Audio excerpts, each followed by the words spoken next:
Calling to order the April 22nd, 2021 regular meeting of Advocacy. Let's start with the Pledge of Allegiance. Pledge allegiance.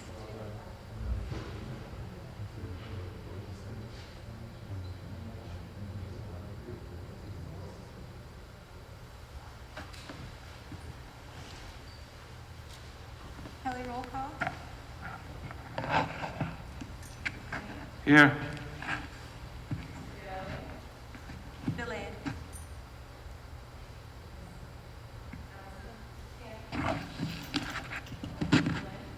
Delayed. Here. Delayed. Here. Here. Here, thank you. Just a quick reminder, if you can, your mic's either on your mask or on your collar. We're not hearing you. I know, I'm... Green light? Green light's on. Interesting. Tap that. I hear the tapping, but I don't hear my voice. Yeah. Hello? Yeah, it's just too far. I think it's too far back. Oh, I'm wearing a different mask. It's on your collar, that's better. Okay, Yeah. I'll try It's that. behind your mouth, basically. Okay, well, we're gonna adjourn to executive. Hello? I'll get it better when I come back, thank you. Matt, would you review the fire exits, please? Yes, exits Can you see? are in the back of the theater. Can I have a motion to adopt any changes to the order of business on the agenda? Second. Anthony first, Flora second. Are there any comments or questions? All in favor? Aye. 1, 2, 3. And opposed? I'm in favor, so it passes 6-0. Can I have a motion to adjourn to executive session to meet with the president of the Beacon Teachers Association? Anthony, so moved. Anthony first. Second. Flora second. Comments or questions? All in favor? Aye. Opposed? I'm also in favor, passes 6-0. The board expects to return at 7 o'clock. Thank you so much. Okay, thank you for your patience, everyone. We're going to resume our meeting with a moment of silence. Please stand for a moment of silence for Patricia Patty Guarneri, who served as a student aide in the Beacon City School District, and for Barbara Picard-Hopper, who was an English teacher at Rombat Middle School and Beacon High School for 30 years.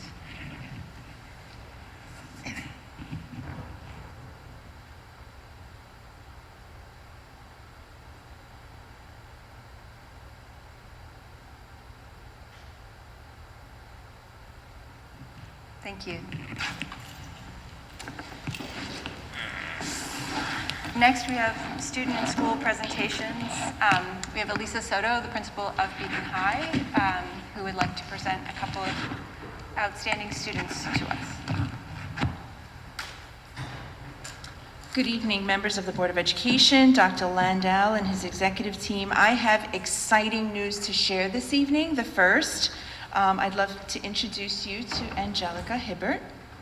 She is a senior who, at the beginning of the year, was nominated to represent Beacon High School and New York State, for that matter, at the National Academy of Future Physicians. So she's going to be a future doctor. When I shared this information with Dr. Landau, he was thrilled, and he was like, oh, you have to invite her and share this information with the Board of Education. So I think this would be a wonderful opportunity. Where does she go? To share her experiences at these conferences. Introduce Angelica Hibbert. Hello, my name is Angelica Hibbert. It was an honor and privilege representing the state of New York in my high school at the National Academy of Future Physicians and Medical Scientists. It was such an honor being there. I had the opportunity to listen to innovators, medical scientists, and doctors, and it was an event from 10 o'clock in the morning to 10 o'clock at nighttime. Yes, it was long, but the amount of wisdom that they have given me is priceless, and I'm sure to use it in my pathway to become a dermatologist. And through the National Academy of Future Physicians and Medical Scientists, I was also inducted into the Society of Torch and Laurel. Thank you for inviting me to the Board of Ed. Thank you.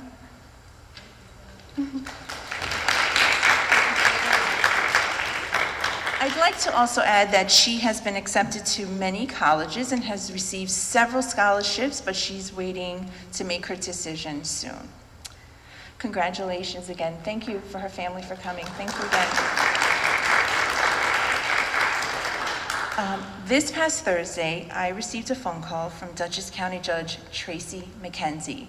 She was so excited. I mean, I think if this woman can write our student's name in the sky, she would have. And so she is here to present wonderful news about one of our 9th grade students who won an essay contest on gender fairness in the workplace during the pandemic. Judge McKenzie? Oh, excuse me.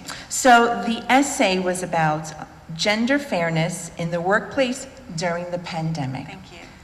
And the student's name, is Khalila Muhammad, a 9th grade student who won this essay.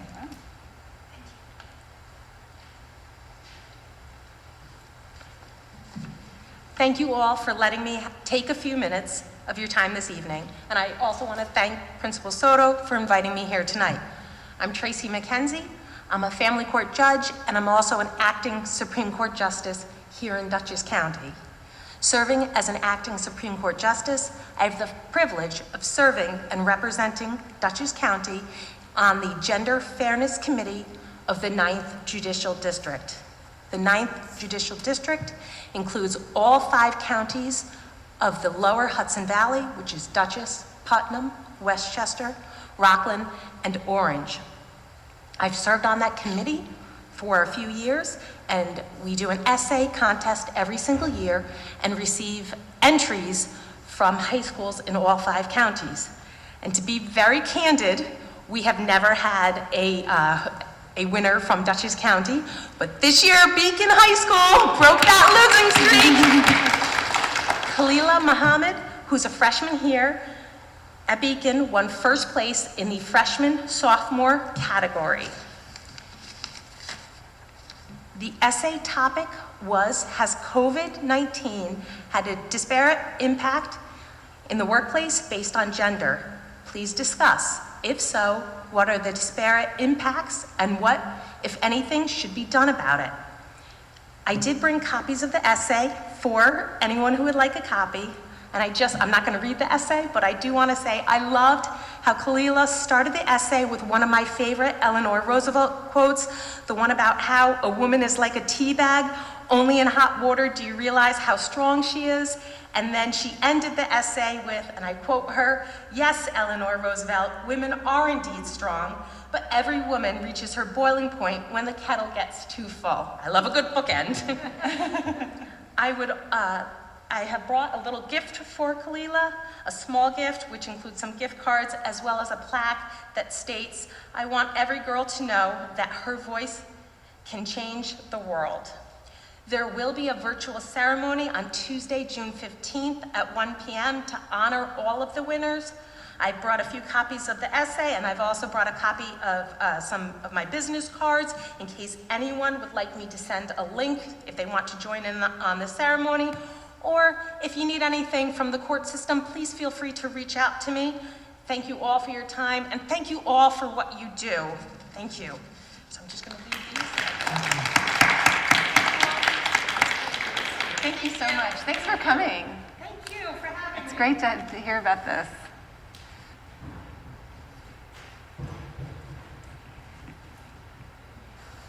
Thank you for allowing me to share these wonderful students, and thank you to their parents. I just wanted to share that they both, unfortunately, Khalila could not be with us this evening, but what her parents have shared and what they have shared is that their students have surpassed the wonderful visions they had in their head when they brought these children into the world.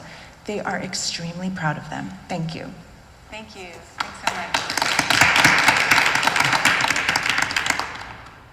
It's really wonderful to be sharing students with us. It really grounds the work we do. So thank you again for coming.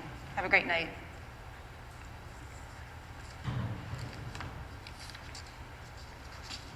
Okay, are we?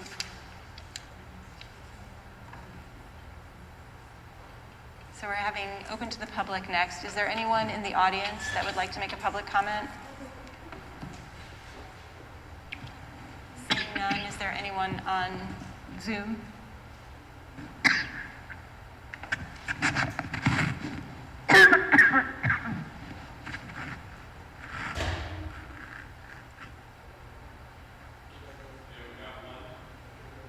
Okay.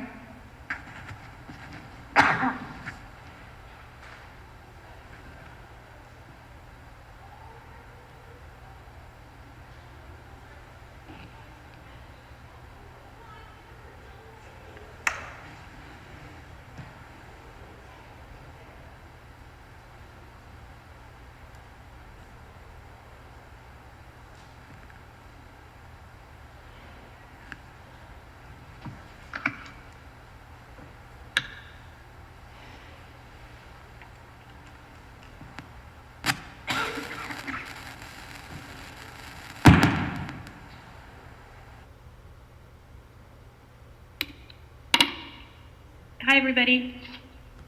Hi. Hi, this is Erin Junta, president of the PTO of Sargent Elementary School. I just wanted to make a few announcements. Hello. I wanted to announce firstly that our next PTO meeting is this Thursday at 7 p.m. over Zoom. Details can be found on our Facebook page and at sargentpto.org. I'd also like to invite everyone to participate in the upcoming Earth Day cleanup, which is April 24th. Sargent School and JBF School will be cleanup sites organized by their PTOs and in partnership with some other city agencies. So we encourage everyone to come out between 9 and 12 to either JBF or Sargent and bring work gloves and some mussels and come help out clean up our grounds. That's to celebrate Earth Day. That's April 24th on Saturday. Lastly, I'd like to let everybody know, especially our graduating seniors from Beacon High School, that the Sargent scholarship applications are now open.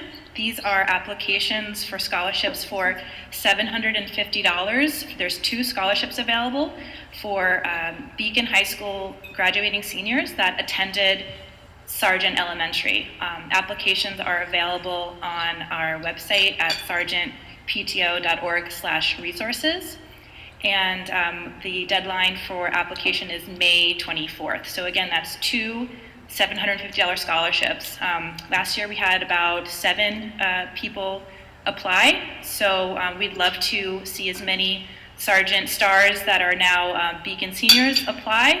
And if you have any questions, you can email sargentpto@gmail.com. That's it for me. Thank you so much. Thanks, Erin. Is there anyone else that would like to? Okay. Hi.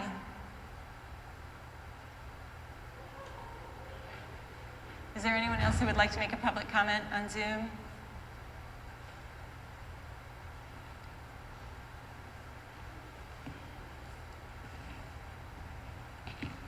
Okay.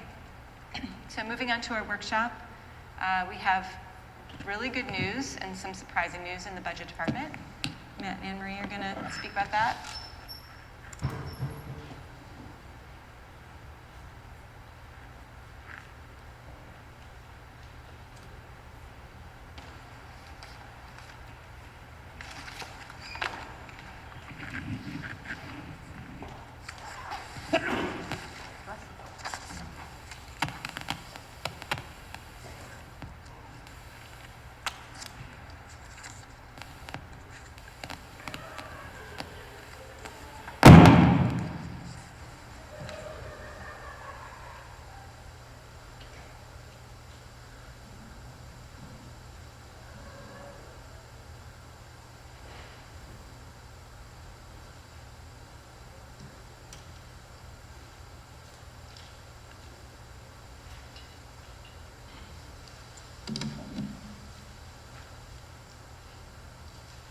Okay.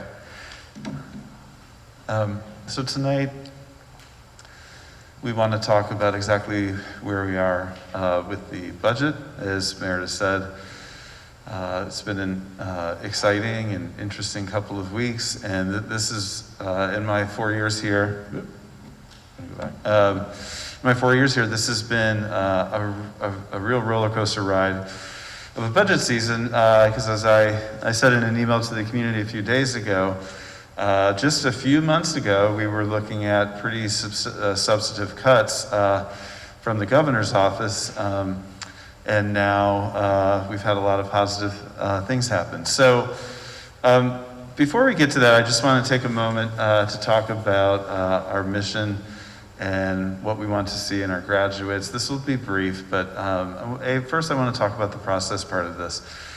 A couple of years ago, we gathered together a group of stakeholders representing all aspects of the district, both employee and also community members. We worked with an outside consultant, and he took us through a process that helped us develop a mission for the district, but even more importantly, a list of skills and attributes that we want to see in our graduates. And we've been using this work as the basis for all of our work really the last couple of years. Also importantly in this is we created a few belief statements. And so, so just to reiterate, I'm not going to read all the slides, but you know, it's a very simple mission statement, preparing every student for learning, life, and work beyond school. But pursuing this mission, we believe the diversity of our community is a strength, providing an equitable education for all students, regardless of race, ethnicity, class, disability, gender identity, or sexuality. And we believe in a culture of care, including ensuring a safe and supportive emotional environment for all, will help ensure the wellness of the entire school community. So that was something that, if I look back on those days, I think we had about 25 to 30 people on that group, and that was something that we all agreed on as a basis for our work moving forward.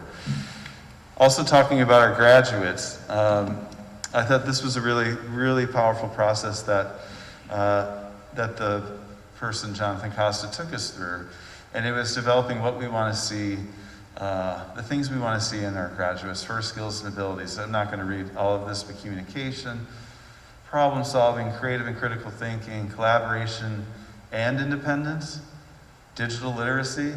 And as I reflect on the past 13 months since the initial school closure back on March 13th, we thought these skills were important prior to the pandemic. These skills seem even more pronounced in terms of their importance in the midst of this pandemic that we're in. It's forced us to learn new skills, it's forced us to improve our skills, it's really forced us to work together and to figure out ways to work independently, and digital literacy goes without saying.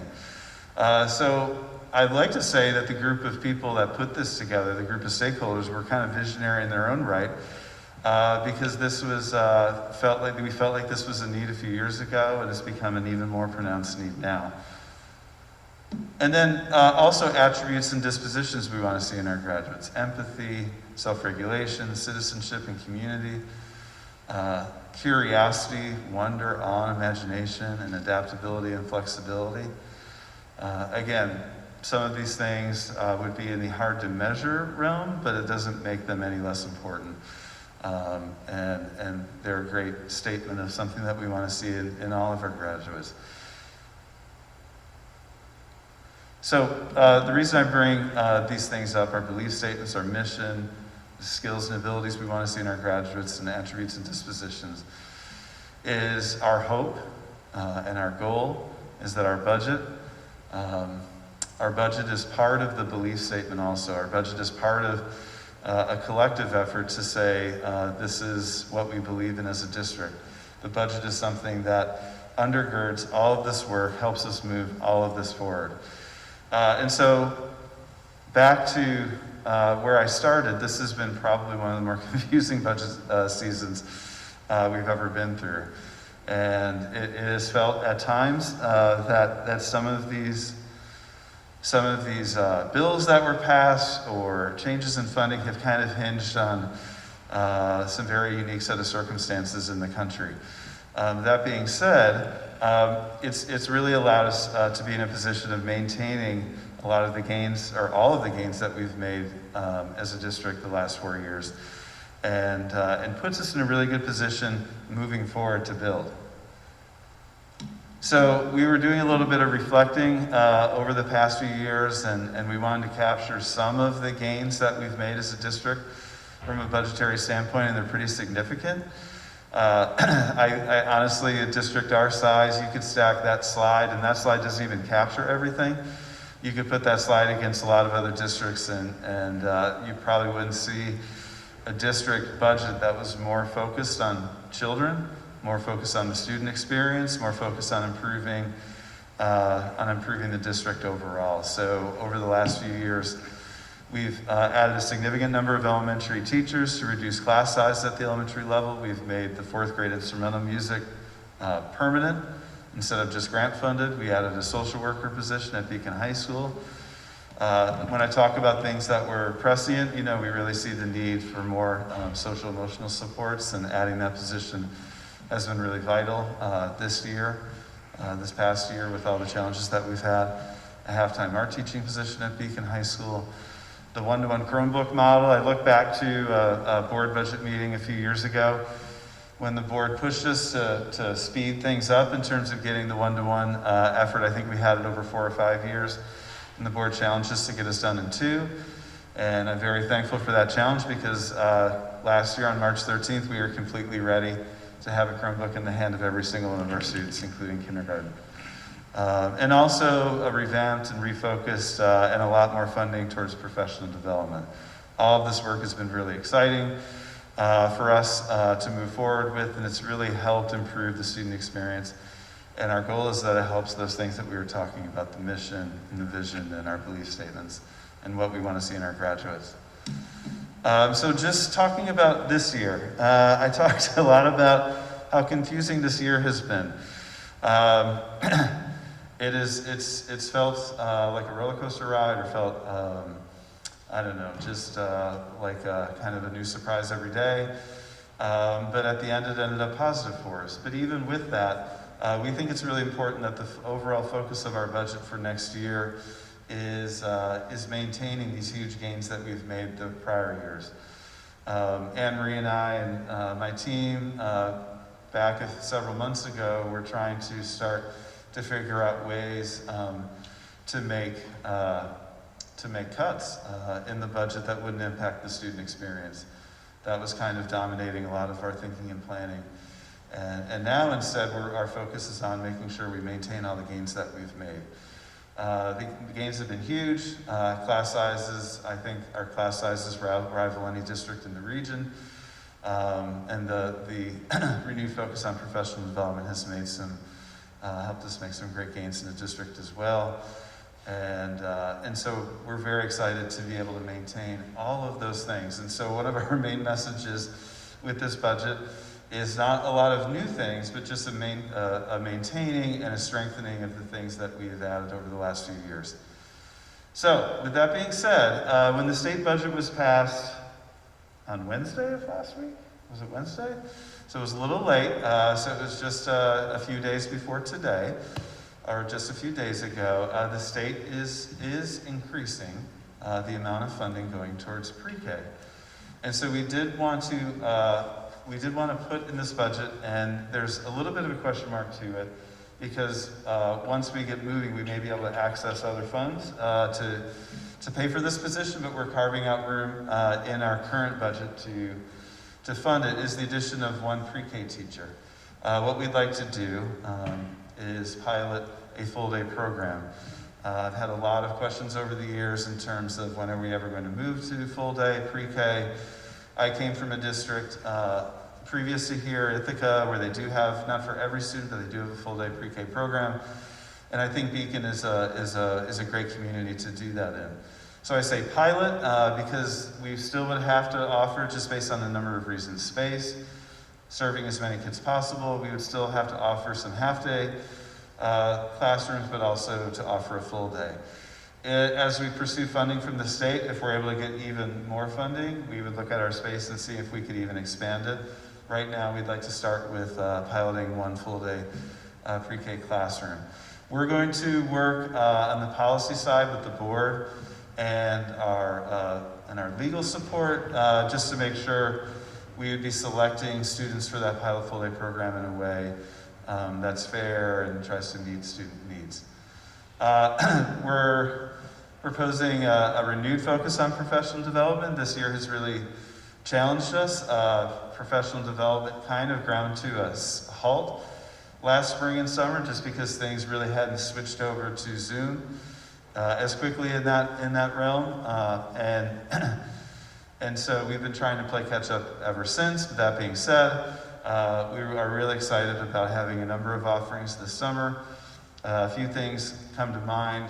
We are looking to partner with a couple of new BOCES centers. One is the Center for Sustainability, and the other is the Center for Equity and Social Justice.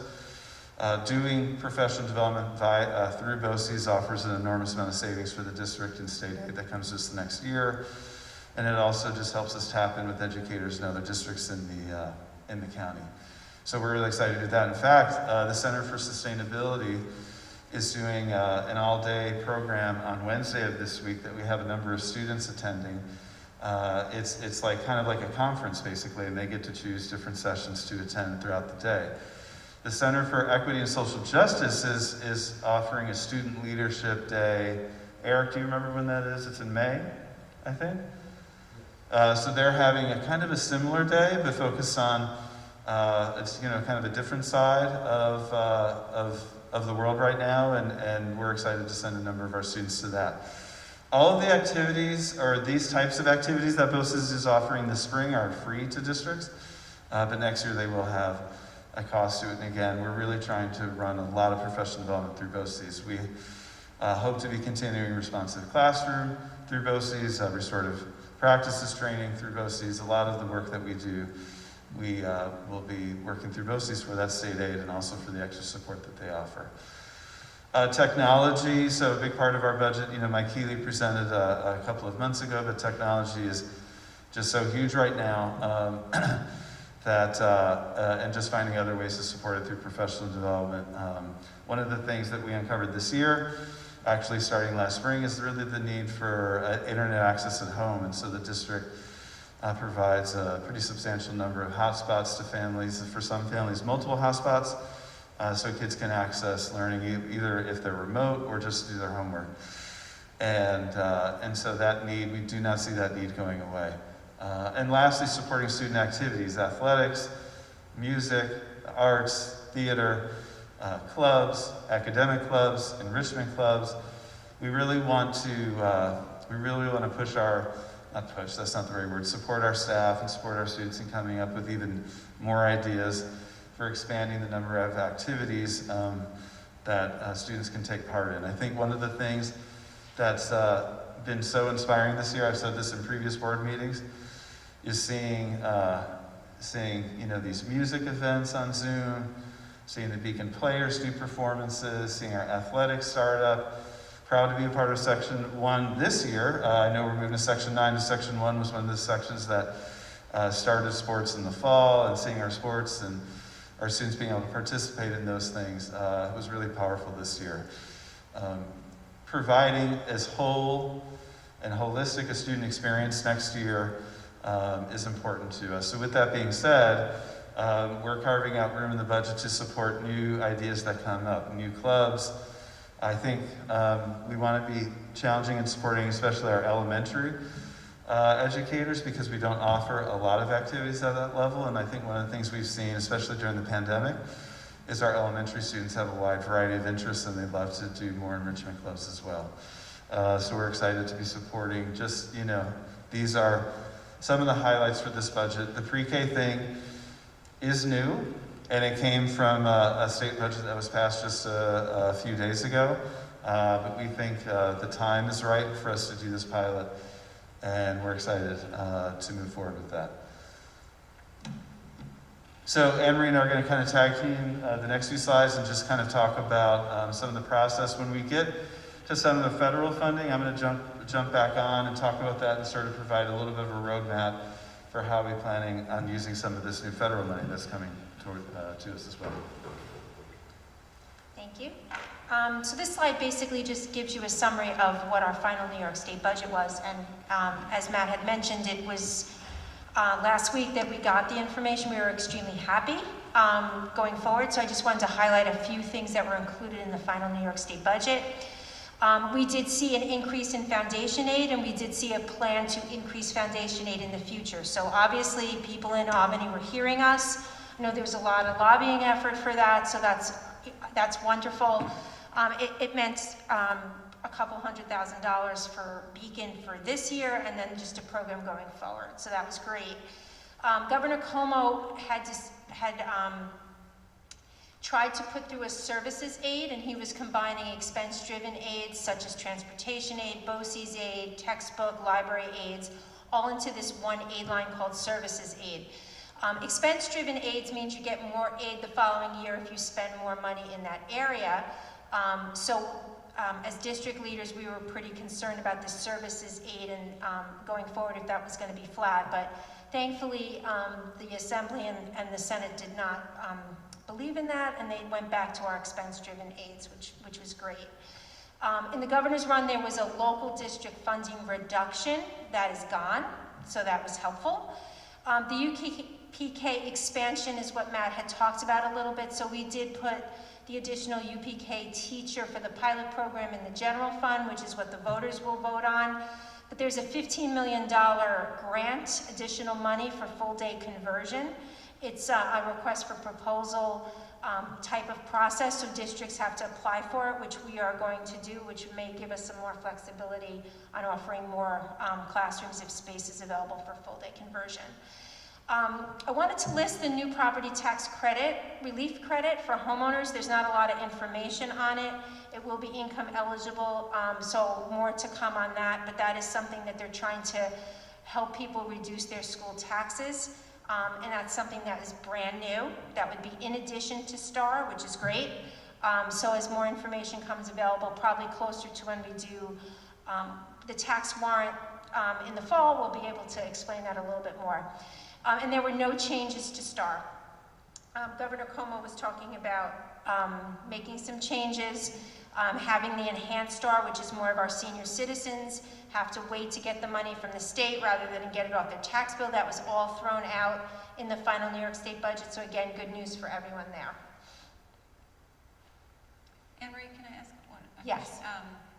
There are a couple other things that we had on our letter to our legislators about the transportation aid. Has that been all cleared up that they would accept? The transportation aid will be funded for the full amount of money that we paid last year, so that will include distribution of meals and delivery of instructional materials, as well as delivering hotspots to students. That's great. And what about the fund balance? Did they loosen that at all? We have not heard anything on the fund balance, but we haven't heard anything negatively or positively, so I'm still hoping that they go from 4% to 8%, which is still hopeful.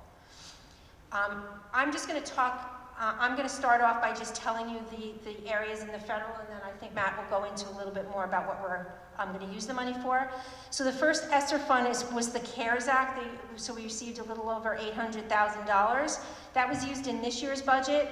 That was for acronyms, it was the Greer and the ESSER accounts. We used them through the federal grant. That money flowed through the general fund, but it was extremely helpful in paying for the PPE that we purchased over the summer. We were able to put tents outside, a lot of cleaning material, masks. In some of the grant applications, it was to hire a couple of extra half-time teaching positions. So that was all paid for out of the CARES Act. That money is definitely spoken for. It is helping us in the current school year. So that was extremely helpful. The Sr2 Fund, which is $2.6 million, the acronym CRRSA, if you'll hear it in the media, that was awarded to us in December. The guidance for how we apply for that is coming out at the end of April. The important thing to know about that is you can go backwards and start from March of last year. I don't think for us that we need to do that. The good news for that is that it extends into 2022 and 2023. So both of the amounts of money here and the next one we mentioned, it's a progression. It's not using all the money in 1 year. It's trying to spread it out and strategically think about how to use that. And the American Rescue Plan, which is $4.2 million that came from the federal government recently. Some of that money is definitely comes off the top for academic learning loss, but that is again something that's available till 2023. So that's something that we need to talk to. Both number 2 and number 3 above are not part of the general fund. They will not be voted for when we put the budget up. They are federal funds, so they are in addition to what we talked about for the good news for our state aid. So we are extremely happy, and knowing that this money will last more than 1 year would be extremely helpful for us kind of going forward when we don't believe there'll be stimulus money next year or the year after. So we need to be strategic on how do we use the money.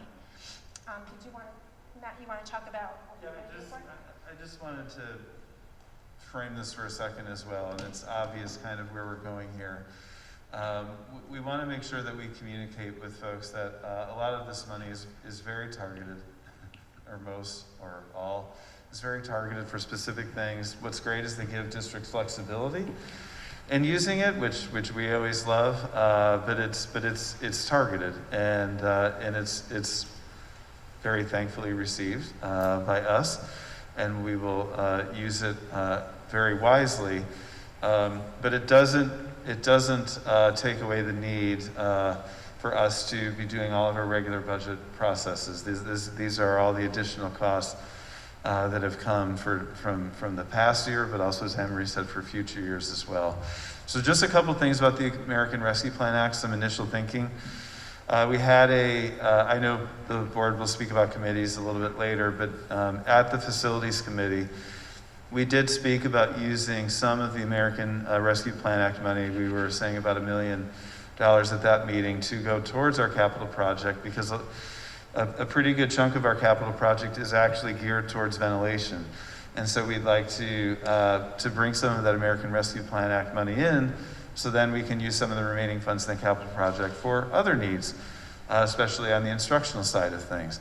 So we're excited about that. Everything you read about this current pandemic we're in, and also just healthy buildings, is about ventilation.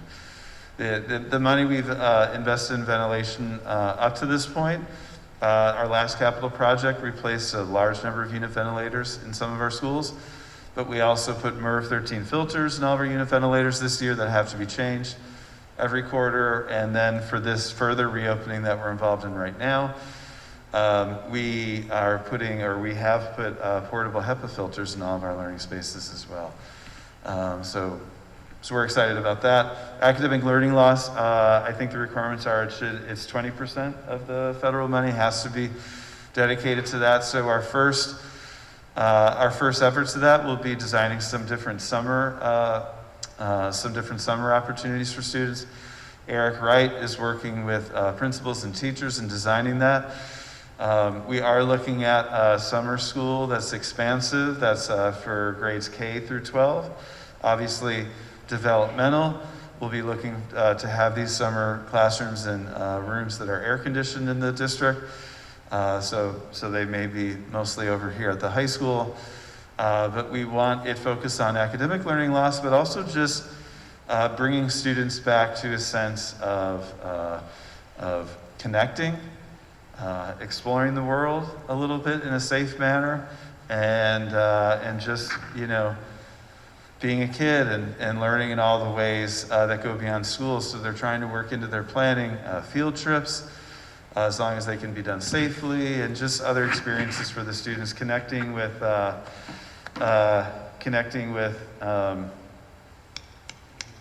Asher Beacon Institute. Eric has talked with the Beacon Institute of Clarkson University and doing some connections with them over the summer. So it's not just academics. We're looking at providing students with kind of a full range of experiences, and we're excited about that. We're still working on a lot of the details. We just received some of this information just really a week or two ago. So it's something that I really foresee us talking about for quite a few future board meetings. Our initial plan has to be in place by July 1.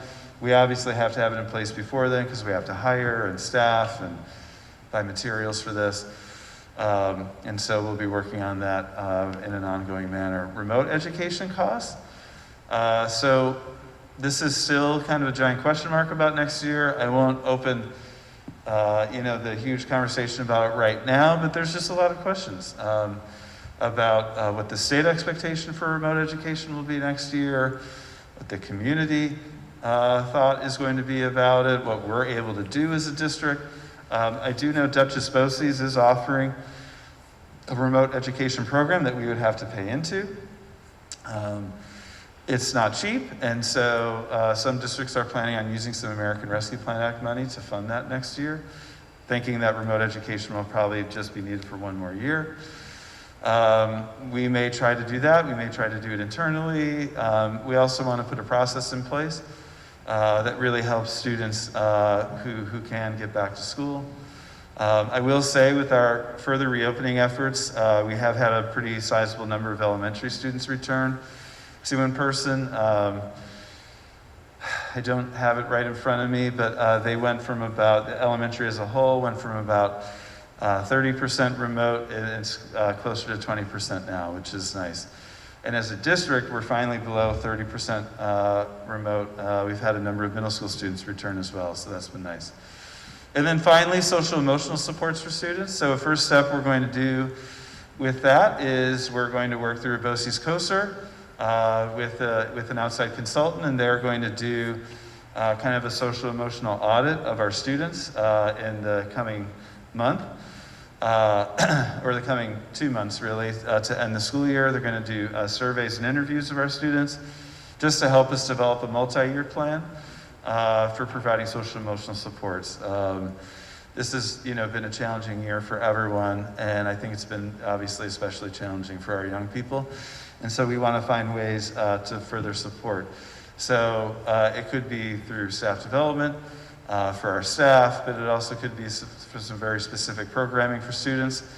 It could possibly be staffing as well. We're not sure, but we want to leave some of this a little bit open for future planning. So it's an exciting problem to have, and we're really engaged with trying to use this money as it's intended. To improve our buildings, to serve our neediest students, and also just to provide a more supportive social emotional environment for all of our students. Matt, there's a question. Yeah, sorry. I just have a question before you Yeah. go to the next slide. So the federal funds are typically a year-to-year, like one-year funding piece. That's a lot of money. Has this feds or state outlined how long of time you have to spend it, or are they expecting that it being spent in a year? And because then you have to put it into the unappropriated fund balance. Do you have to earmark it especially about that? So you look at all that money, it's like, wow, and it could be, it's great that we're getting it, but if we have to spend it all on one and then it's like a cutoff, that's not great either. So have they said how do you roll it over and stuff? So both the ESSER 2 and the American Rescue Plan do go out into 2022, 2023. You were asking a really good question, whether we have to apply for the whole thing or we can do it in parts. I'm imagining we can do it in parts, but the guidance will come out. We could have done the CARES Act that way as well because it was over a multiple year going back to last March, but we used it in the 21-22 school year. The 2021 school year. So I don't know the exact answer. I do know that there will be an application process. So I don't think you have to apply for the whole thing at once because it would be unrealistic to know what your needs are going to be a year out. That being said, if we have to apply for it, then we're going to need some flexibility in the fund balance because then we'd be carrying a lot of money in the fund balance, trying to save it for the following year. This would be an issue even just for the capital project idea that I was talking about. That money won't be utilized for how many more years down the road? 2 more years? Right. And I think it's also important for the public to know what we're using this federal funds for and how we're tracking that piece separately than just putting into the unappropriated fund balance, right? So we're using it for the social emotional needs and stuff, and I think we want, my personal self as a board member, I want to make sure that we're using it for the intended purpose and that it doesn't get messy after the year, right? And then it just goes into that general fund, unappropriated fund balance or something. I don't imagine it will be, because both of those grants have to be applied for through the federal grant, which would be away from the unappropriated fund balance. There is reporting, so I can say for the ESSER fund, the CARES Act, there was a application process of what are you going to use the money for. There was an FS10, which was the budget. There's a final report that has to get done. If you change it, you have to do an amendment back and forth. So I'm actually happy it's being allocated in the special aid or the federal fund, because there's limitations. This way it's easier to report to the public, to the board, and to the state that way. So it's going to be similar when you get audited for like the special ed 611 and 619 grants. Yes. There would be an FS10. Yes. And then if you got to do a carryover, there would be some type of carryover of what you're carrying over Into the for following that year. piece. So there's a tracking piece similar to that. Correct. It's exactly going to, my understanding right now, it's exactly that way. That's how we're going to do it. So are we going to, just to follow up on that then, it almost seems like if we identify these priorities about what we're going to, this is sort of a question for both of you, but if we identify these priorities about how we're spending it, then the idea might be to have a multi-year plan and know how much that's going to cost, and then kind of report and track every year to us, like, we're seeing more success, using this strategy that we've put money behind. So we're going to, like, I don't think that it's fair to make it totally fixed from the beginning, because I think some things will be more successful than others. But if there's a way of framing out what the plan is and then showing us as it evolves, that would be really helpful. Right. No, the district I came from in Virginia years ago, every year had a very large summer school program. It was a big district. Every single school in the district had its own summer school. And the data part of it was pretty intensive. Like, let's say my school had 50 kids in the summer school, and those kids, had sort of like the pre-assessments at the beginning of the summer, some mid, some post. And it was all looked at, reported, is the summer money being used correctly? So I think we have to take that for what we're doing, and not only for the summer learning stuff, but we're looking at different ways to support our students. I've mentioned in a previous meeting, I think, and this is probably stating an obvious, but students who transitioned this year, I worry about the most. Kindergarten, 6th grade, 9th grade, all of those students came into either, a hybrid learning experience or all remote and in new buildings for the most part. So I've also asked Eric and the team he's working with, like, how do we go into the summer and next year looking at those kids and then the kids kind of transitioning underneath them? Not to say that everything is perfect for everyone else, but we've already seen those are some of the students struggling the most. It's the switch to high school is challenging enough, and then doing it in a hybrid model has been a challenge. So, sorry, I'm kind of going off on a tangent or two here, but I think for sure we plan to be data driven with this, and we're going to have to adjust. They're asking us to set aside $800,000 for learning loss. There's no way that can be spent in a year anyway. I mean, that's a multi-year plan in and of itself. But yeah, I'm stating the obvious. I'm very, very grateful for this, because there is a lot of need, and I know there's a lot of writing right now about. We don't also want students during the pandemic to feel they're lesser than. We don't want, kids from 5 to 18 to think that this experience has made them, lesser in some way. And so I think the way we frame our summer work and our support next year is really important as well. Again, as a former principal who did a ton of summer school as a principal for many, many years, like in the framing of summer school to the student and the family is probably the most important thing you do in the spring, because you don't want it to be seen as a punishment, et cetera, et cetera, et cetera. So that's why we've really been thinking about ways to make it kind of a holistic and engaging experience. But we do really need to use it wisely, make changes when we need to. We're still kind of waiting on some of the guidance. Essentially, the guidance that we received right now is like the areas we can spend it. And then we'll learn more about the process as we go. But it's some exciting problems to have. I would just say too, that going along with that, looking at the PRL committee, right, I think it would be behoove us to start advocating for how are they going to assist with the transition and not just have it be a drop-off once this federal funds are done, right? So that's something I would encourage that PRL committee to start looking at ways to advocate. I know that we've been meeting with legislators and representatives and that's something that I think should be put on a table for that conversation, so they are aware of it, because then they could put pressure on the feds to kind of just to continue on with something. Maybe it will be lesser, but so it's not just that drop off the cliff. Right. I mean, for that reason, we're hesitant to put a lot of this towards positions, right? Because we worry about a funding cliff 2 years from now or 3 years from now. But yet, in some instances, it might make sense to add a position. Now, I'm not thinking that we're adding like a dozen positions, but we've been talking internally about, should we think about, for the next year or two, adding it like another social worker or a counselor, just because, the needs are great. Or if we still are offering remote, should we have someone who's trying to do a lot of connecting with remote families to make sure they have everything they need?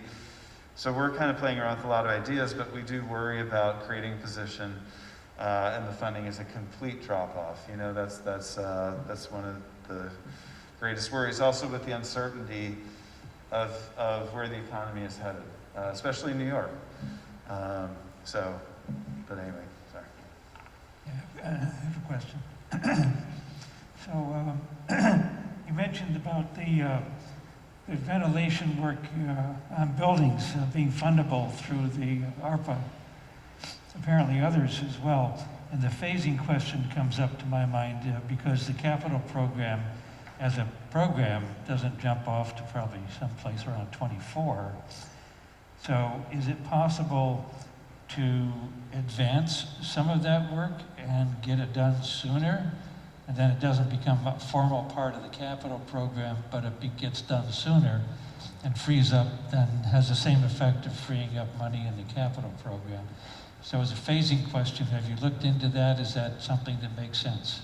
Well, once we put the work up in the fall and it's hopefully approved by the public, we could do a breakout portion if we think the funding is going to be a timing difference. It still has to go to state ed. So we could talk to our architects about whether that would be an appropriate way to get it funded, but we will work through, making sure that money that we're earmarking out of the rescue plan can go for our plan to the capital project, because they'll get the work done. I realize they haven't published all the final regulations.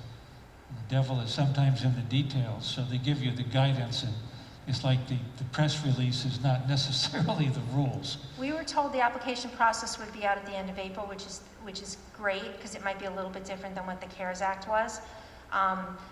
But another aside just to the whole part of what we could spend that money on, the grant process is you have to submit. So when we submitted the CARES Act, there were review comments or things that we had to kind of change, and I imagine that that'll be exactly the same. So a little bit more regulation part than what we include in the general fund. So it'll be interesting to see how they work through that.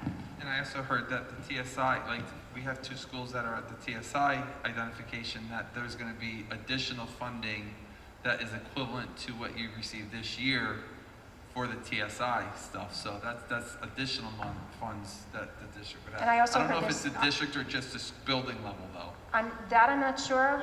There's a district in On a building, right. And I also heard there's some IDEA money that we can also get that we haven't been allocated yet either. So we'll keep you guys posted as we know more. I just wanted to go through a couple of slides because this would be the focal point more on the general fund budget that we're going to put up in May to be voted on. This slide hasn't changed from the last time we talked about it. So our maximum tax levy increase is about $980,000 from last year. So our tax-based growth factor is still a little bit higher than other districts in Dutchess County, but not as high as it has been. So we're seeing that progressively drop off a little bit. And our allowable growth factor was less than 2%, which that was tied to the lesser of 2% or CPI. And that's just a reflection of what was going on in the economy last year. So our total increase on the tax cap is 2.35%. That would be total levy increase, and that would be including a bus proposition, which I'll talk about in a second. So this slide shows the revenue. This I did update a little bit, and we're looking at a budget of $76,830,000 is what we'll put out to the taxpayers. We're asking for a bus proposition as well, and as you remember, we always spread the cost of the buses over 5 years to match the transportation aid that we receive. So it would only be a $75,000 increase on a Proposition 2 if the voters approve that.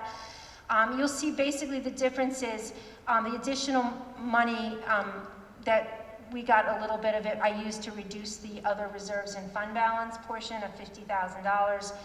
The miscellaneous revenue I looked at again just to make sure we're kind of on par as to what we would need. So again, I'm trying to save as much unappropriated fund balance. We do have a plan from this year's budget to put $1 million in the capital reserve to help with the capital project. And we also want to, be able to keep as much unappropriated fund balance as we can to kind of go forward, aside from all of the federal money that we just spoke about. And again, the bus proposition that we want to put to the voters is to buy 2 72-passenger buses, 3 20-passenger vans, and as you remember, when Deb Call came, our new transportation supervisor, she had mentioned that because we did not do a proposition last year, we do have a letter of intent for brand new buses, but they're last year's model, so we were able to save a little bit of money there, which was wonderful. We do get the state aid at 61.6% that matches, which is why we kind of spread that $395,000 over 5 years. And, okay, so we would ask the board if on Monday night, the 19th, we could have a special meeting just to adopt the budget. My plan is to send out to the board meeting a lot more detail on the budget so that in case you come to the board meeting on the 19th, you have some questions, or you can send me some email questions if you have it specific. But we wanted to do an overview tonight. I want to get you the line-by-line information out via email. We need to adopt the budget prior to the 23rd, which is when I need to send the property tax report card to the state. So we are asking if the board is available to do a quick special meeting just on the adoption of the budget next Monday night. Or next week, as long as it's before the 23rd. But we were thinking Mondays might be a day that's a little better for people because we have board meetings that they could do that, but Monday or Tuesday or Wednesday is fine of next week. Okay, that makes sense. Okay. Does anyone have any questions on anything that we spoke of? I just wanted to clarify, so all the federal money that we've talked about, and even the foundation aid, is that included in this $76 million number, or is it totally separate? The additional foundation aid is part of it. Okay. That's part of our state aid number that we get, but the federal money that we spoke of tonight is not part of it. It is in addition to anything that we're putting through on the general fund. And so in some ways, this is, we kept talking about the financial cliff thing because Cuomo was trying to use the federal money in place of the state aid. But while we still want to transition, and try to make the stimulus work over several years, this doesn't put us quite in the same dangerous place. When Governor Cuomo put his run out, he was including the second CARES Act. He was including it in our state runs and then taking it back away. So there were a lot of reductions in the original governor's projection that we were getting extremely nervous about. He was putting STAR in there, when STAR is just really for property taxes. So he was kind of mixing things up, whereas the final budget that came through, the legislative budget was all, it looked like the budgets of other years. There were no reductions for federal, they understood that the districts were going to get the federal money separately and they were going to be able to use that. STAR was taking out of the equation. Again, STAR is for property taxes. It's not mixed into state aid. So it was a much cleaner run, and it was actually on the plus side. So they did, besides taking out all the reductions, they did increase foundation aid with a plan to increase foundation aid going forward. And do you know how much foundation aid is still owed to Beacon? I'm sorry. Do you know how much foundation aid is still owed to Beacon? I don't know. I know that we have a service with Questar BOCES that developed a chart very late today of foundation aid, which I will share with the board as part of the budget, so that you can see what it is now and what the plan is to make it full going forward. Thanks. Other questions? Is that a question or just a? I'm good. Okay. You good? Okay. Okay. Great. Thank you. Thank you so much. Can I have a motion to adjourn to executive session to review the employment history of particular individuals, to seek legal advice from the school attorney, and for the purpose of discussing collective bargaining with the Beacon Teachers Association? Anthony, so moved. Alyssa, do you have a second? Anthony, can you be the second? Sure, I'll take a second. I can't hear you. I'm sorry. Comments or questions? All in favor? Aye. Opposed? In favor, passes 9-0. Board expects to return in about a half hour. We have some corrections to the agenda, some changes to the agenda. We changed the meeting time, additional proposed executive session, addition to the moment of silence. Item 11.03, there was a correction to the date in the title of the meeting minutes. Revision to the PRAL minutes. Item 11.09, staffing. Item 11.13, correction of policy number on an agenda item, and addition of resolution 041221A in the consent agenda, which I'll talk about in my board comments. I'm sorry. Can you hear me now? I can't get my mic in the right place tonight.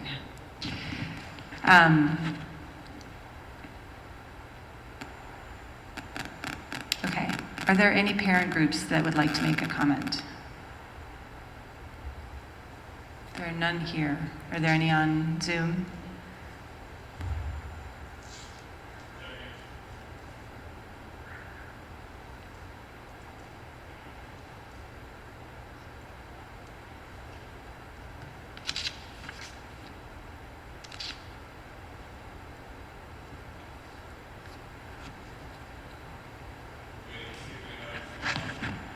Okay.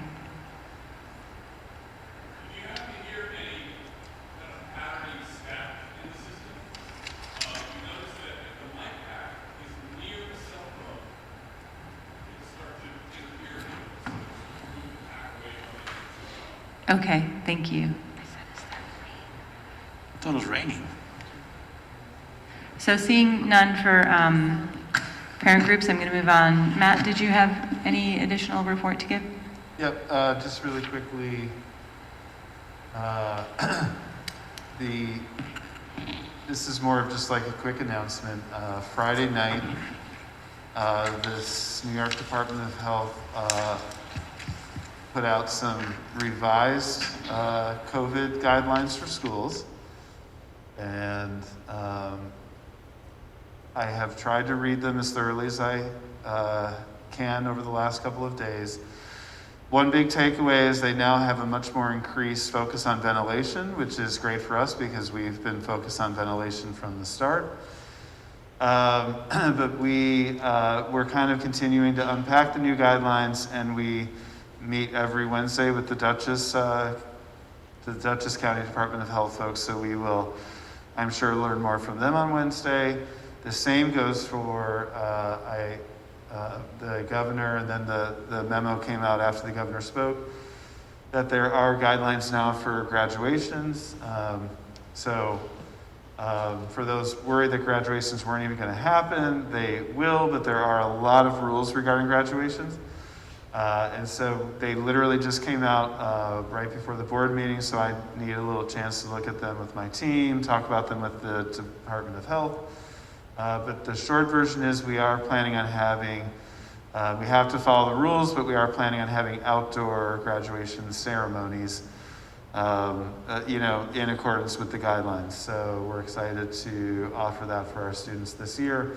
There will be restrictions. The state guidance, as far as I can tell right now, does require either proof of vaccination or a recent rapid test, or a rapid test within 6 hours, or a PCR test within 3 days. So that's just one detail that will take a lot of time to figure out. But we are committed to having a graduation experience for our students and families that feels more as back to normal as possible, but we still have to follow the guidelines. So over the coming days, we'll be able to share more with the community what we're thinking. And then lastly, we are now in week 3 of our efforts to bring students back more. The week before spring break, we had pre-K and K students back for 4 days a week. Last week we had first grade through 8th grade, and this week again, pre-K through 8, and then next week we're planning to have high school back 4 days a week. The number of students coming back has increased for in-person instruction, and which is great. And it's also just been a really nice success. And I think I heard this from so many different people last week that it felt like the first week of school. And so it had that feeling like, kids from the different cohorts were together for the first time. Just a lot of smiles behind the mask, just a lot of positivity. I'm so thankful to our teachers and staff for pulling all this off. And I say this as a superintendent and a dad, it's a phrase I say all the time, but I'm very thankful as well. And we also had first week of school, bus stops weren't perfect, and the menu for food wasn't, sometimes it wasn't exactly what was online or whatever. Kind of like the same issues we have in a normal year in the first week of school. So we were working through some of that, but those are easily fixed and have been fixed or are being worked on. But again, it was so wonderful. I got around to many classrooms last week, and it was just a feel good. Also, the weather was amazing too, which was a nice way to do it. So thank you to the board for supporting this work. And we're really gearing up to end strong and to have year-end celebrations and graduations for our students, as long as they're following all of the guidelines, but we're going to make it happen. So thank you.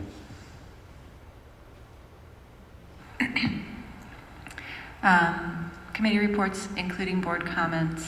Anthony, Singh? Sure. Sorry, I didn't know I was going to go first. Sorry. No, it's all right. So the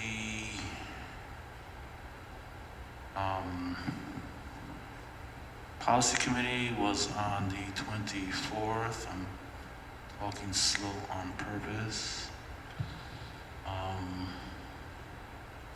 It's wrong file.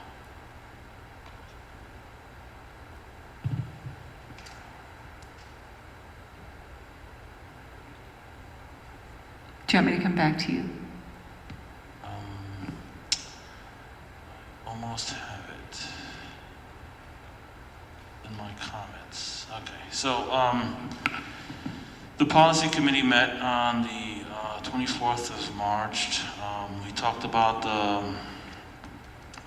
the policies that were going to come to committee on the 5th, which is now in the past. The public was welcome to come and comment. We clarified that the public does have 3 chances to comment, one in the policy committee, one on the first reading at the board, and the second reading at the board. We talked about the American Cares Act, It calls to form a committee which will include teachers, administrators, parents, and the professor. If you're interested, please let Matt and Eric know. You may need some help recruiting a professor for that committee. And the state testing requirements was discussed. It was confusing. The federal waiver request was rejected. NICED has said that the performance will not be tied to the tests. Therefore, we're working on a opt-in program as opposed to the past where we did an opt-out program where parents had to write a letter to opt out. So I guess the inverse would be to write a letter to opt in to the testing. Some questions came up about a parent talked about free resources for inclusion work and professional development. A parent was asked about how to get a crash course on the diversity work the district is involved in, and whether the code of, another parent asked about the code of conduct was available in other languages besides English and Spanish. That is all I have to report on a diversity committee. I will say that after the statement was approved by the board, I did go to the press conference as well by Assemblyman Jacobson and Senator Skoufis, sorry, and actually it was the day before it was approved. Was that you know, and I met one of the parents that did come speak to us that Monday before, and she was there as well. So, and this is for the bring attention to the violence that's been the uptick in violence against Asian Americans. That's it. Thank you. John? I just wanted to let everybody know on April 24th, around 10 a.m. to 2 p.m., I'll be doing a community cleanup at Loopers Plaza behind Forster Heights, around the tower, if anybody would like to attend. Thank you. Jasmine? No, I don't have anything to say. Thank you. Flora? Yeah. Can you guys hear me okay? Okay. So we had the Public Relations, Advocacy, and Legislative Committee meeting last week. We discussed what was going on, but lately action with the budget and the Department of Health guidelines have been happening almost faster than we could advocate for them, and those things resolved last week. We did start working on draft NISBA resolutions, so thanks to Meredith for the recommendations on that. We also sent out an announcement about the upcoming board election, and just a reminder that this year the number of signatures for a nomination petition is reduced from 100 to 50. This is to help us keep safe and socially distanced during COVID. And the petitions are due to the district by the 28th. The next parole meeting is Monday, May 3rd at 8 p.m. The next wellness meeting is scheduled for Wednesday, April 26th at 3:30. Both of those meetings will be online.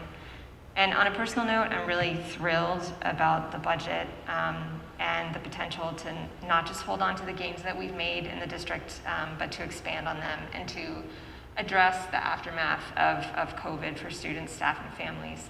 And I'm also thrilled about the return to 4-day in-person learning. My sons have come home happy, and they're more engaged in their learning, and they're more tired, which makes bedtime easier. So these are all good things. So thank you. That's it.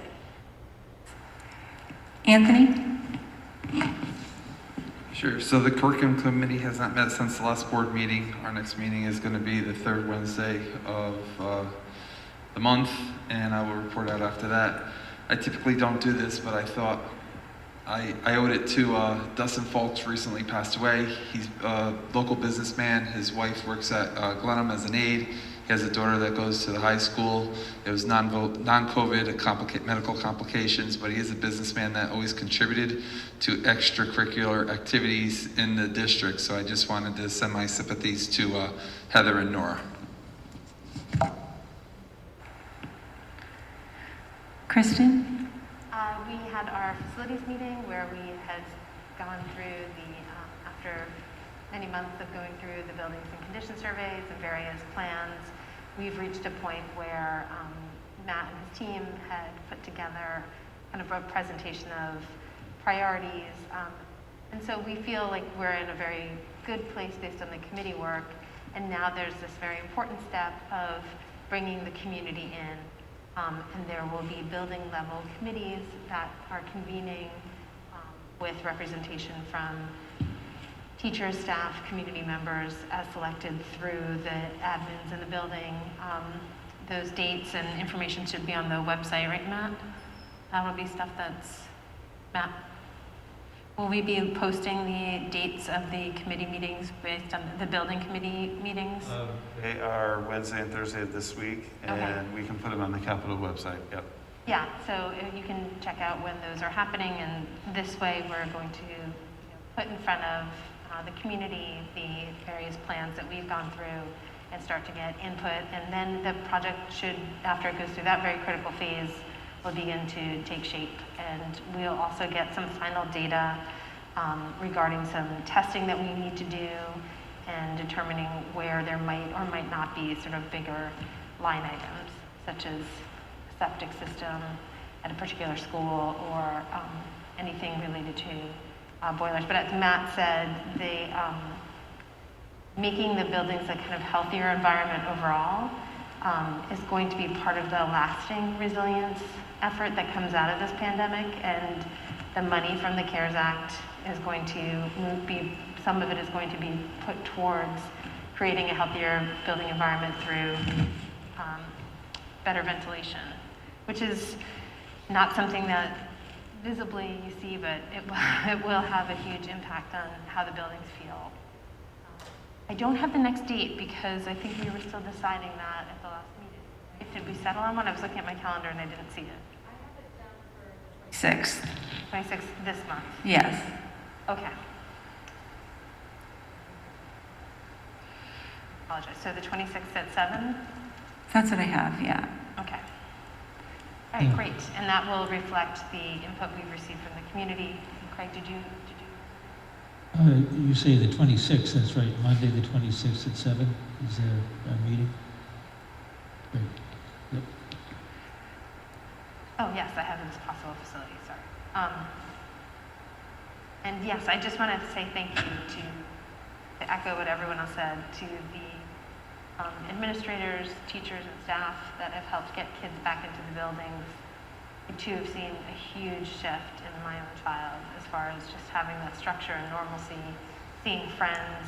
I also think that I know it was a huge thing to put on all the teachers and staff and not an easy thing to ask, but I can tell you that there's so much joy and so much appreciation for how innovative they've been and how they've brought everyone back in, and it's been really nice. So thank you so much for all of that effort. Again, I just want to say thank you so much for bringing students to the beginning of the meeting. That's always, like Meredith said, important for grounding our work, and it feels so good when we get a chance to see and hear about what they're doing. That's it. Thank you. Craig? Thank you. So we're trying to schedule a audit and finance committee meeting, and we have a couple of potential dates. I think probably the best looking one is probably Monday, April 19th, if that works, if it still works for the 3 members. We are talking about having a special board meeting that night, but if you... A special board meeting now? To approve the budget. So that would be at 7. Maybe we could do it from 6 to 7? Well, we could possibly do it at 6. Or is this is a long meeting or just a short meeting? It shouldn't be terribly long, but yeah. What are we doing at that special board meeting? We're approving the budget, the final budget. The final budget, okay. And is there a public hearing as part of that meeting? I mean, there's public comment, the normal. What is the public hearing? Public comment, but yeah, it's basically the public hearing for the budget. That same night? Correct. Okay. The public meeting, the public hearing will be in May. We have to adopt it, but then... I'm sorry. But comments. Okay. There could be public comments, but the actual hearing is in May. Right. Is that right? Okay. Well, No, maybe could we just schedule it for after the completion of the board meeting? Or do we need to do it before the board meeting? I think that's a little bit tricky. I think it would be better to schedule it a different evening or before the board meeting. Before the board meeting. The other alternative is Thursday, the 15th. This week. That one I don't think is conflicting with any other meetings. No, that still works for me. Does that still work for the other committee members? I'm not available. Not now? I mean, we were, but not now. Well, It's Thursday the 15th? why don't we do it at Monday, April 19th at 6? Anthony, does that work for you? Yeah, that's fine. Okay. Okay. All right. Craig, are you, I assume you saw that we got another application for a committee volunteer from the public? There was one. I think There's 3 altogether. 3 altogether, yeah. So have you contacted So that what I person? would want to do is contact the other 2. We already had one of them who checked in. Yep. So we contact the other 2 now that we have this date and see if we can get them to go on a Zoom and say hello. Yep. Q&A. Okay. I'll do that. Okay. So the 19th, 6 p.m. Yep. Okay. So, other than that, I'm pleased to hear that the state has now issued some preliminary, at least news release level guidelines about graduation. But as we know, we have to wait until we see the final rules and regs. But I took a quick look at what they were saying, and the metrics of the size of the space, the number of people that you can have, and whether or not people have vaccinations or tests, very, very complicated. So it might not be that simple. I think we have the option of Duchess Stadium, but that's always a weather-related thing, which creates a big complication because if you could get up to 5,000 people seated at Duchess Stadium, but you can only, under the COVID rules, have a certain percentage of those. And so from my rough reading of the rules, it looked like that was a good option if it doesn't rain. Well, I don't know that Duchess is an option, and I think we'll let Matt figure that one out. I hope we can have it on our turf Matt will field. have to figure it out. That's his job. Yep. But I'm just not that optimistic after reading the rules. It's really very strict, and I think probably more excessive on the part of the state than needs to be the case. That's just my opinion. Rules are I mean, also- Duchess Stadium is an option. The one difficult thing about Duchess Stadium this year is the baseball league that the team is playing in it's a longer season. What is it called? Long season or long? It's a longer season, so typically when we used to do graduation there, I don't think they'd even started playing yet, and so you could basically pick your time and date. And right around graduation season, they have almost a week-long homestand, so they have a game almost every day during that time. So it's made it a little bit more difficult. I'm not ruling it out. It's just we're trying to work with them to see what's possible. We're also trying to see what's possible behind the school too. And we just got these regs this afternoon, so we just need to work through all that. So Abe, do you have any idea how many people could be seated under the rules as we understand them at this moment in the space behind the school around the turf field? I mean, what kind of capacity? Not yet. They just got them. Yeah. Right before the meeting. Yep. Okay. To be continued. Thank you. Alyssa? Thank you. The policy, Anthony, earlier when you gave your committee report, you said the policy committee met on the 24th. I think you meant No, the diversity committee met on the 24th. That's what I thought. Okay, so policy met on April 1st, and we reviewed the 3 policies that are on the agenda for tonight. And now we have reviewed and will be approving all of the policies that NISBA has deemed relevant to diversity and equity in public schools, so that's great. Our next meeting will be on May 3rd at 7 p.m. And I'd just like to echo what some of the others have said about my pleasure at seeing the budget where it is. It's great. So thank you. Thank you.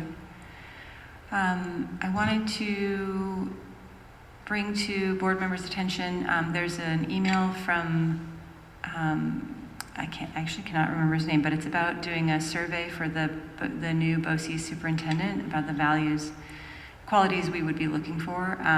Doesn't take too long to fill out. It would be great if everyone participated in that.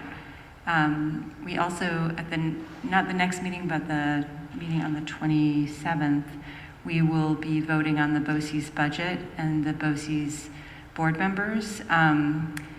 This year, for certainly the first time since I've been involved in public education, there are more candidates than there are seats available. And so please take a look. Anthony asked for the letters from the candidates to be put on the agenda again. And we can do that for that meeting, but take a peek. And the way that I spoke with our legal counsel today, and we decided the best way would be I will seek nominations for the board members, and we will, if there are more than 3, we can put up to 3 votes out for this. If there are more than 3, we may have to go to a second vote, but we cannot vote for more. There are 2 candidates from Wappingers, and we can only send 1 vote for a Wappingers candidate. So keep that in mind. Reread the letters that we have received from potential candidates, or from candidates if you have time, and we'll have that vote on the 27th.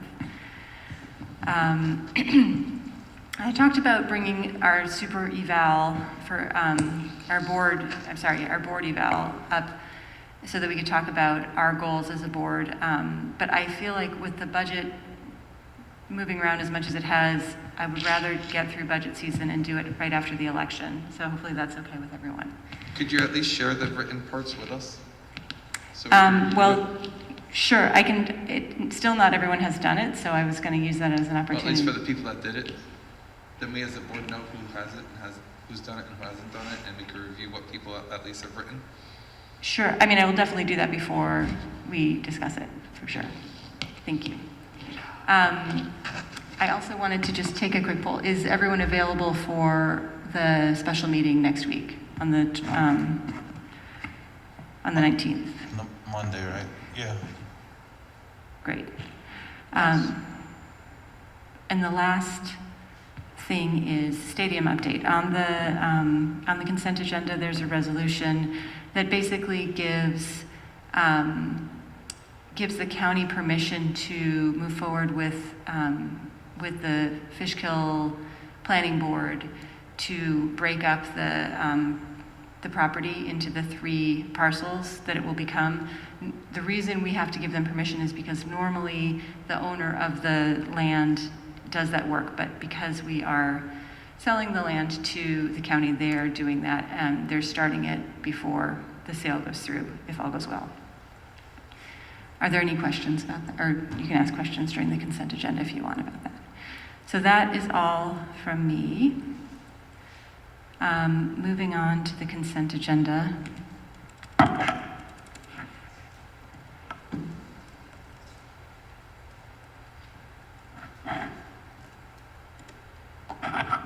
Sorry, I always forget to put this up.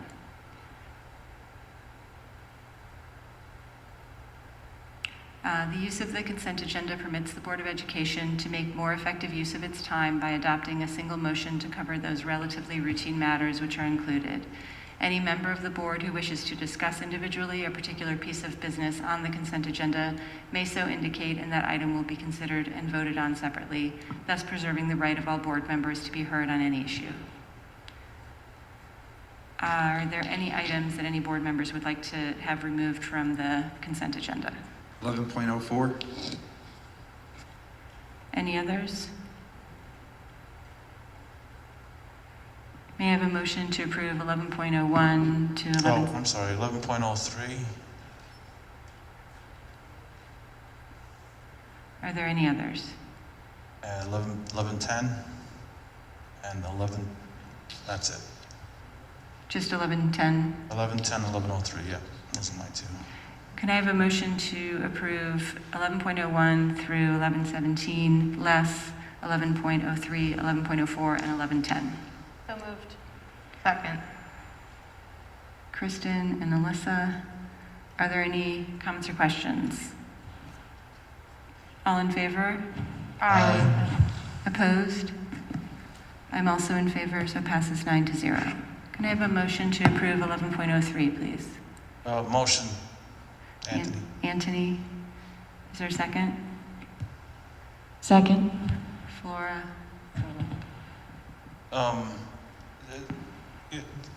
Sometimes these things get updated, so I don't know. But when I reviewed it over the weekend, the minutes for March 24th said May 24th. Has that been corrected? It says March 24th now. The minutes themselves? I'm looking at them, yeah. Yeah. Yes? Yep. Okay. Thanks for catching that. Then I'm good with that. That's it? Yeah, that's my concern with that one. Any other comments or questions? All in favor? Aye. Opposed? I'm also in favor, passes 9-0. Can I have a motion to approve 11.04? So moved. Kristen, Second. Anthony, comments or questions? Yeah, so I see that the policy committee minutes were written by the district clerk, Kelly Pology. I was wondering who wrote the PRL committee minutes. I did. Flora did. Is there a way to, I'd like to make a motion to separate the two items to make it 11.04A and 11.04B. Do I have a second for that? I'm sorry, to separate the two? Yeah. I'll second. Alyssa, Discussion? are there comments or questions? Yeah, why do you want them separated? Because I may want to vote one way for 1 minute and one not the same way for the other minute. No, I mean, do you have an issue with one of them and not the other that we're saying? I guess we'll find out when he votes. Well, I mean, I would support you if that's what it is, but I need to know. Well, I think I'm sticking to what I've been talking about previously in the board meeting about having the minutes be written by a district administrator. And so I was asking to look who wrote it because it didn't have who took the minutes on the PRL, but it had Kelly signed her name to the policy. And I know that Kelly attended the policy meeting, so I'm just sticking to my guns with that piece. Well, Kelly's not a district administrator, so do you mean staff? No. You should just clarify, like, who's within the realm of, like, sort of acceptable? But I know she was attending the meeting. She attended the meeting as well. So it's a district employee that wrote the minutes. Right, okay, that's okay. I do think it would be good to designate who wrote the minutes, so we should Yeah, sure. do that for sure. We can indicate that at the bottom. Okay, are there any other comments or questions? So the motion that we are about to vote on is whether or not to split 11.04 into 11.04A for the policy minutes and 11.04B for the PRAL minutes. All in favor? Aye. Opposed? I am in favor, passes 9-0. So now I need a motion to approve 11.04A, the policy minutes. So moved. Anthony, Alyssa, comments or questions? All in favor? Aye. Opposed? I'm also in favor, passes 9-0. May I have a motion to approve 11.04B, PRAL meeting notes? So moved. Anthony, second. Second by Anthony Tsang. Comments or questions? All in favor? Aye. Opposed? Opposed. I am in favor, passes 8-1. May I have a motion to approve 11.10, excuse me, district safety plan? Anthony, so moved. Second. Seconded by Kristen. Comments or questions? The public period, did we receive any public comments on the safety plan? No, none specifically. I will say this just about public comments. regarding the sort of work in general. This year, obviously, people have been very concerned about COVID. That's our response to that in a more general way is now included in the district safety plan in the pandemic part. We've probably received hundreds, if not close to 1,000 comments, questions, concerns over the course of this year about how we've handled COVID when there's a safety type incident that gets a lot of media attention across the country that involves the school. That's when we usually get a lot of questions or comments about district safety. So it's usually kind of an ongoing thing, Anthony, like the things people say. But I think we're generally hearing things about safety. This year it's been more about the health side of things, but it's an ongoing thing that we're hearing questions and comments from people. But none specifically about what's written in the district safety. Usually the district safety plan tends to be kind of more umbrella and less specific, and usually gets less comments than specific questions about what we do in a building regarding safety. So, but thanks for asking. We did not specifically get one on the district safety plan as posted. Thank you, Matt. Appreciate it. And thank you to your team. Any other comments or questions? All in favor? Aye. Aye. Opposed? I'm in favor. Passes 9-0. Motion to adjourn. Motion to adjourn by Anthony Tseng. Can I have a second? Second. Who is that, Flora? Seconded by Flora. All in favor? Aye. Opposed? I'm in favor. Passes 9-0. Thank you so much. Have a good night, everyone.